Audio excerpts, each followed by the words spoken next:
Most people think basements are just storage space. Old boxes, water heaters, maybe some dust and spiders. But what if the basement isn't empty? What if someone has been down there, long before you moved in? In tonight's video, you're going to hear 3 true stories where something was living beneath the house. In one case, the light under a locked door kept turning on by itself. In another, a hidden crawl space wasn't empty. And in the last story, a camera was already recording before the family even unpacked. If you have a basement, you might want to listen to this upstairs.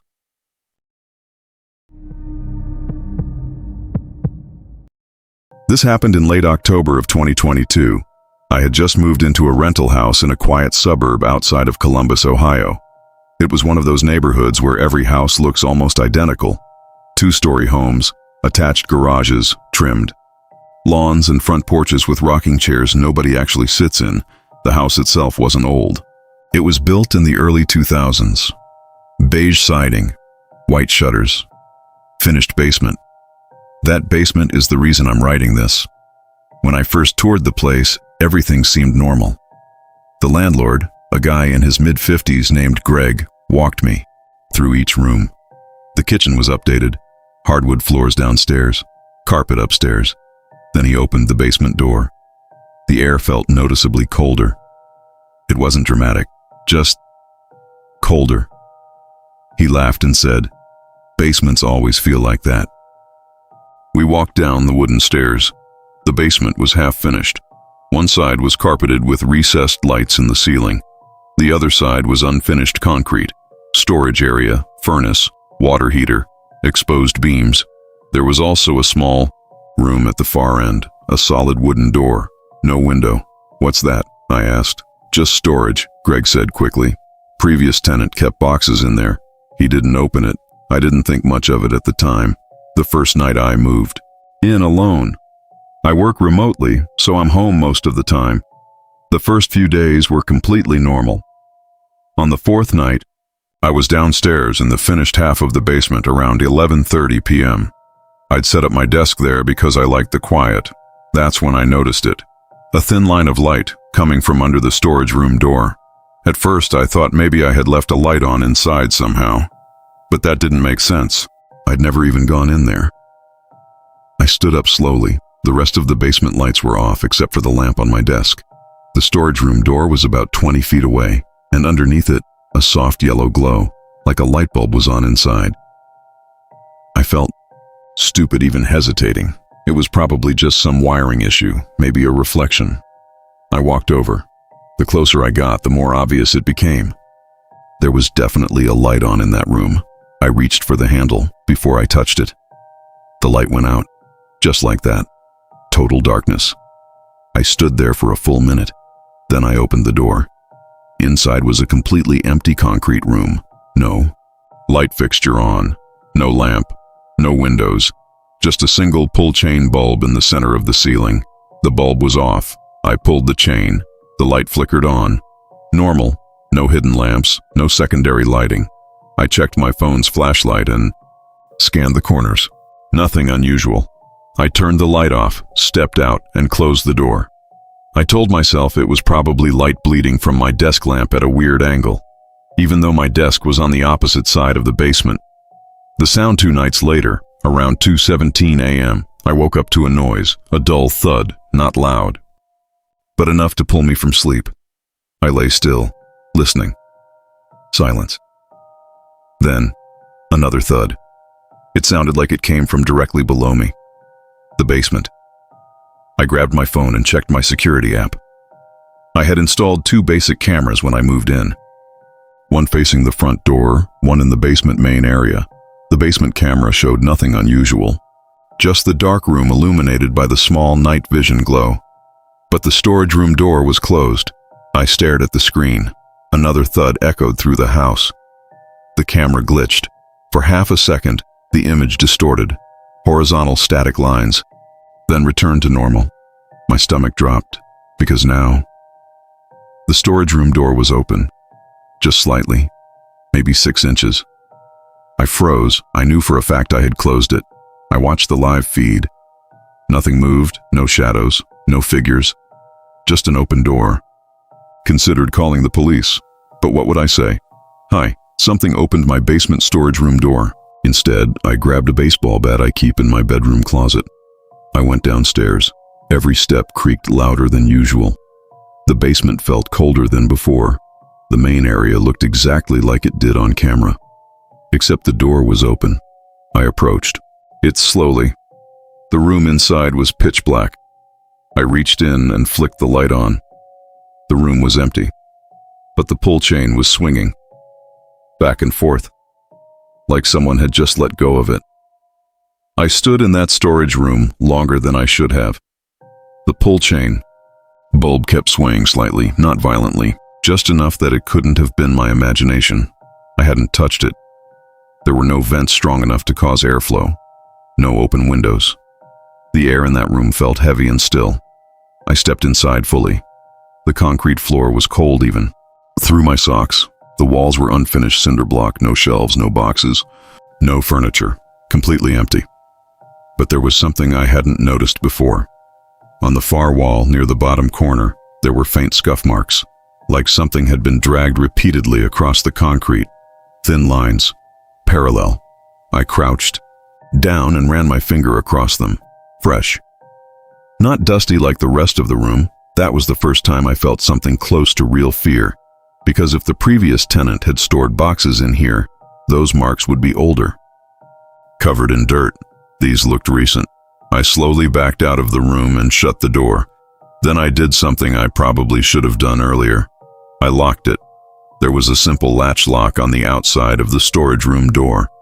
I slid it into place. Went back upstairs and didn't sleep the rest of the night. The third incident. The next morning I convinced myself I was overreacting. Old house sounds. Wood expanding. Pipes knocking. My imagination filling in blanks. But that night, around 11 p.m., it happened again.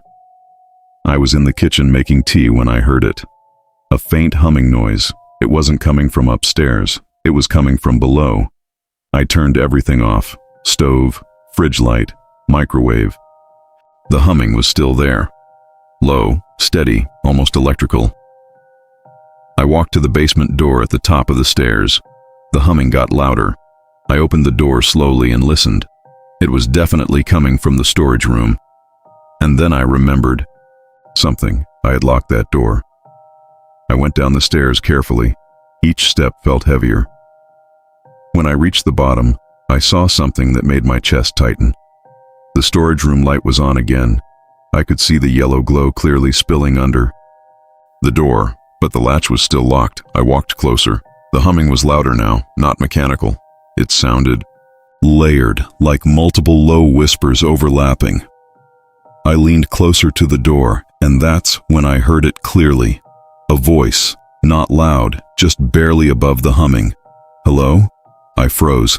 The voice didn't sound deep or threatening. It sounded normal, almost casual, like someone trying to get my attention from inside. I stepped back immediately. There was no one down there. No windows. No crawl space that I knew of. I grabbed my phone and started recording video. My hands were shaking. I held the phone up to the door. The humming continued. Then the voice again. Can you let me out? Every part of my body went cold. I backed away slowly. The latch was still locked from the outside. There was no way anyone could physically be inside that room without breaking in, and there were no signs of forced entry anywhere in the house. The voice repeated once more, this time slightly louder. Please, I ran upstairs, not calmly, not rationally. I ran. I locked the basement door at the top of the stairs and pushed a kitchen chair under the knob like that would somehow help. Then I called Greg, the landlord. He didn't answer. I called again, straight to voicemail. The humming continued for nearly 10 minutes. Then it stopped. Just silence. I didn't go back down that night. The video playback the next morning, I reviewed the recording on my phone. The humming was there, clear. But the voice? Barely audible, like it was buried under static. I put on headphones and boosted the volume. That's when I heard something worse. The voice wasn't saying, "Let me out." It was saying my name, softly, repeatedly, almost experimentally, like it was practicing how to say it. I had never introduced myself out loud in that basement. The neighbor. Later that afternoon, I was taking trash out when my neighbor from 2 houses down approached me. Older woman, maybe late 60s. She smiled politely and asked how I was settling in. Good, I said. Quiet neighborhood. She nodded, then she hesitated. You're in the Parker house, right? I guess. I rent from Greg. Her expression changed slightly. Did he tell you why the last tenant left? No. She studied my face for a moment. They moved out overnight. No notice. Just gone. That familiar cold feeling crept back into my chest. Do you know why? She shook her head slowly. But I remember seeing police there one night. No lights or sirens. Just a car parked outside for hours. I asked her if she'd ever noticed anything strange about the house. She looked at the basement window. Then, back at me. You don't use the basement much, do you? I didn't answer. She nodded like she understood. Just don't spend too much time down there. Then she walked back to her house. The 4th night. That night I decided to test something. I set up my second security camera directly facing the storage room door. I made sure the latch was locked. Then I went upstairs and stayed in my bedroom. Around 1:14 a.m. I got a motion alert. I opened the app immediately. The camera feed was dark but clear. The storage room door was still closed, but the latch was slowly sliding upward, on its own, not jerking, not snapping, just moving, millimeter by millimeter, until it clicked open. The door didn't swing, it stayed shut, but unlocked. My breathing felt shallow. Then the light inside the room turned on. The glow spilled under the door again. The camera glitched for half a second, and when it came back, the door was open, wider this time, and the light inside flickered like something was passing in front of it. I stared at the screen, and then I saw it. Shadow, not tall, not large. It looked like the outline of someone standing just inside the doorway, but distorted, wrong proportions, the head slightly tilted too far to one side, the arms too long. It didn't move normally. It twitched, small, unnatural jerks. Then suddenly, the light shut off. The door slammed closed. The latch snapped back into place, locked. The camera feed returned to normal, completely still. I didn't go downstairs. I didn't sleep. At sunrise, I packed a bag, but before leaving, I did one last thing. I went to the basement. The latch was locked. The door was closed. Everything looked untouched. I hesitated, then I unlocked it and opened the door.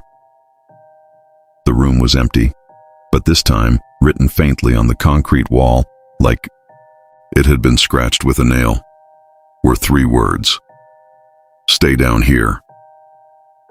The scuff marks on the floor were deeper now, more numerous, like something had been pacing or dragging itself back and forth all night.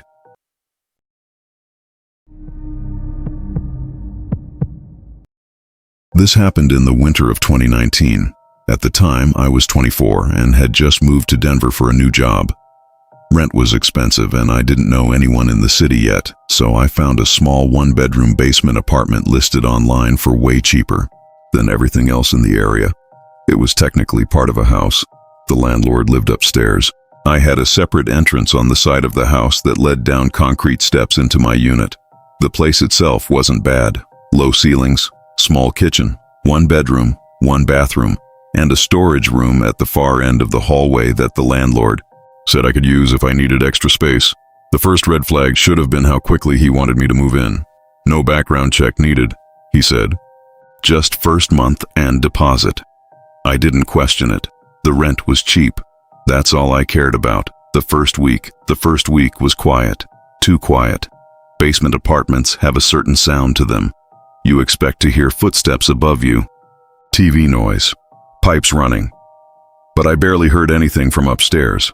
I assumed the landlord just kept to himself.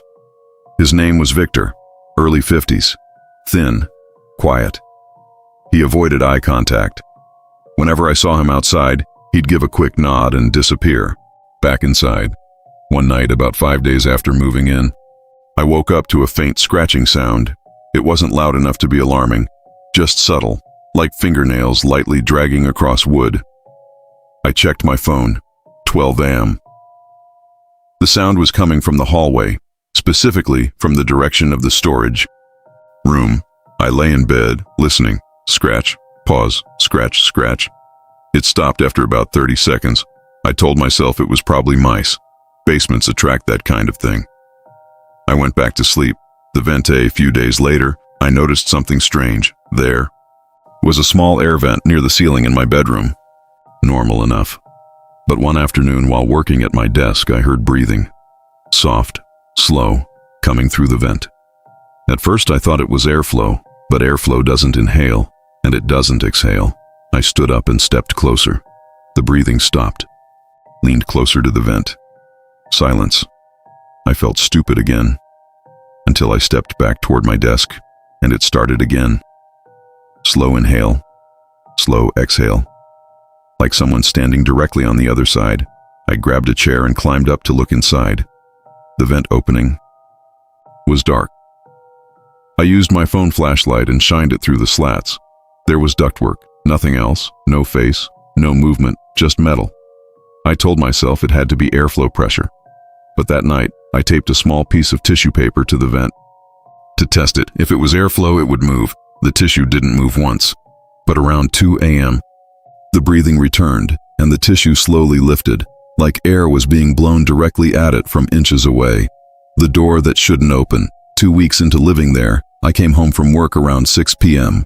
The storage room door was open. I never used that room. I hadn't opened it since moving in. I walked over and looked inside. It was mostly empty except for a few old shelves and a water heater. Concrete floor. No windows. Nothing unusual. But there was something new. A folding chair, placed in the center of the room, facing the doorway, facing where I was standing. I felt a slow wave of unease crawl up my spine. I knew that chair wasn't there before. I stepped inside carefully. The chair was old, metal, rusted slightly. At the hinges, it was positioned deliberately, like someone had been sitting there, watching the hallway, watching my bedroom. I checked the entire apartment. Closets, bathroom, under the bed. Nothing. No signs of forced entry.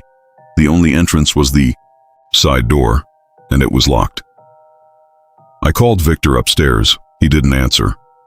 I went outside and knocked on his front door. No answer. His car was in the driveway. Lights were on upstairs, but no response. I went back down to my unit, the storage room. Door was closed now. I hadn't closed it. The footsteps that night. Around 1:30 a.m. I heard footsteps, not above me.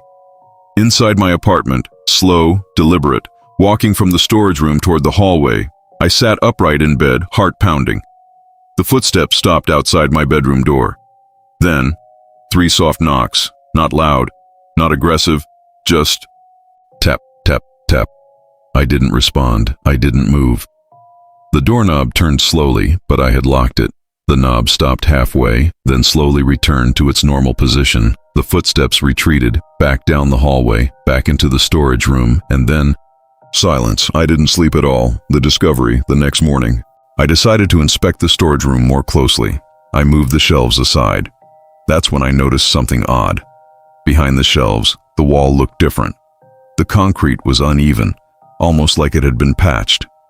There was a thin vertical seam running from floor to ceiling. I ran my fingers along it. It wasn't solid. I pushed lightly. The wall shifted, just slightly. My stomach dropped. I pushed harder, and the entire panel moved inward about an inch. There was a hidden space behind it, and my heart started racing. I stepped back. I should have called the police. I should have left immediately. Instead, I pulled the panel open. Behind it was a narrow crawl space, maybe 3 feet wide, pitch black, and there were blankets inside. Food wrappers, empty water bottles, and a flashlight. Someone had been living in there. Not recently, currently. I heard a sound. Behind me, a slow inhale, not from the vent, from the hallway. Turned around slowly.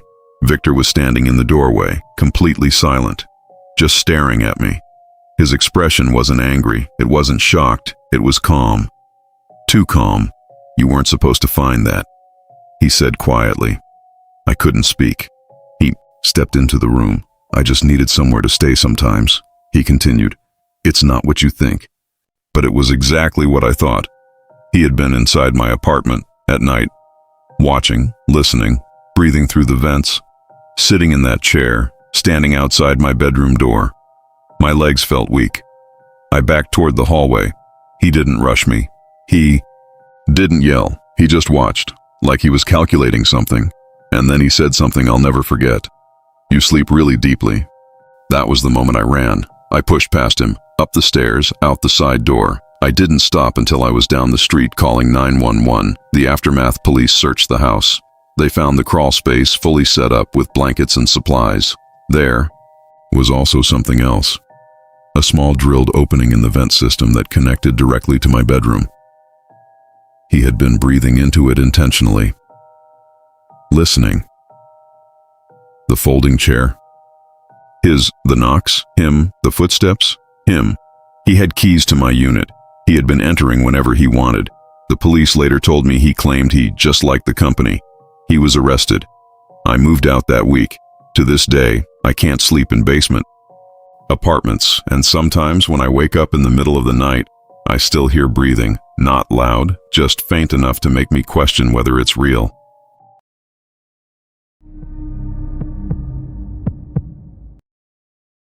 This happened in 2021, about 6 months after my wife and I bought our first house. It was a 2-story place in a quiet suburb outside of Minneapolis, built in the late 90s. Nothing special. Finished basement, small backyard, attached garage. We were excited about the basement the most. It had a large open area that we planned to turn into a movie room. There was also a smaller, unfinished room in the back corner. Concrete walls, single light bulb hanging from the ceiling. The previous owners said they used it for storage. They moved out quickly. No issues disclosed. The home inspection came back clean. At least that's what we thought. The first week was busy with unpacking. We barely used the basement except to stack boxes. One night, around 11 p.m., I went downstairs to grab something from storage. The basement lights were off, but the unfinished room light was on.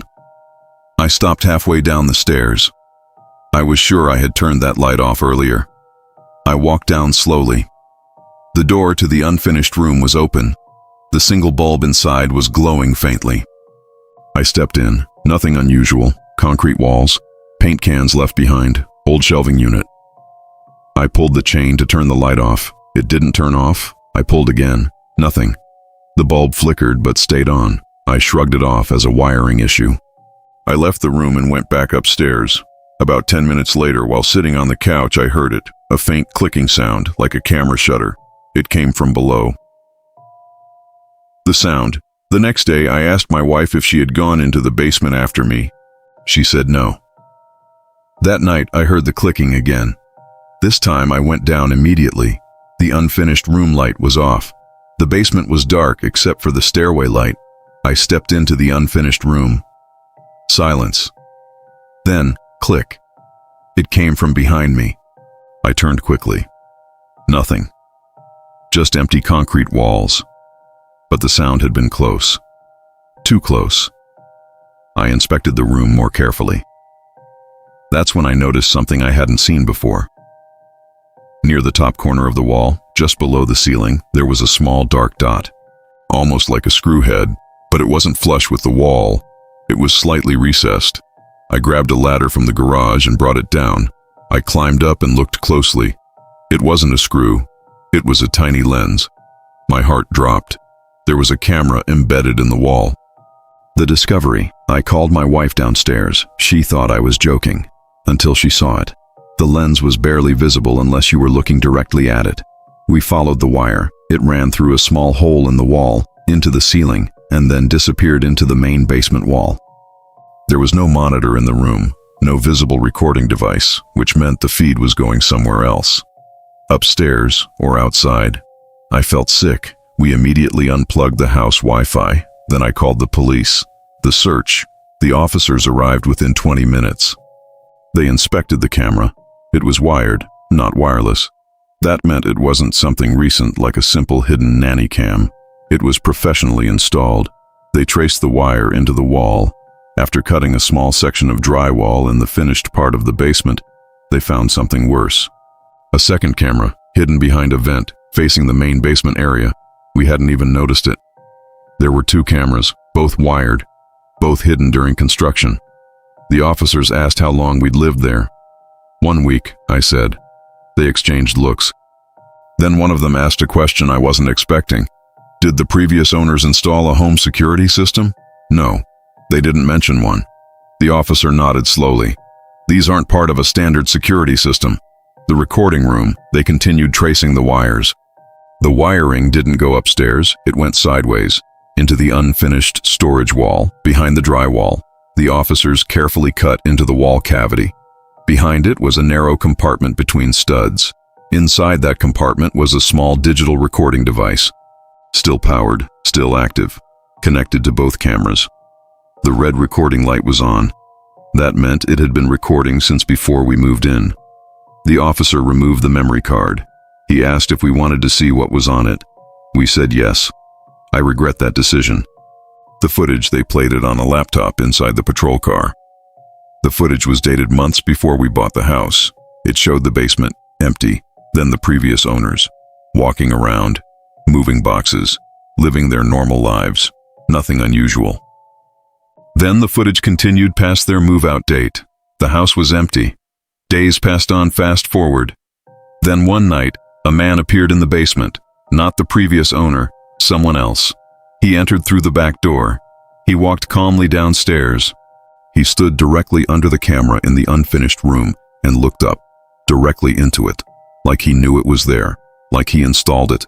He stayed in the basement for hours, walking around, touching walls, standing still in the dark, then leaving.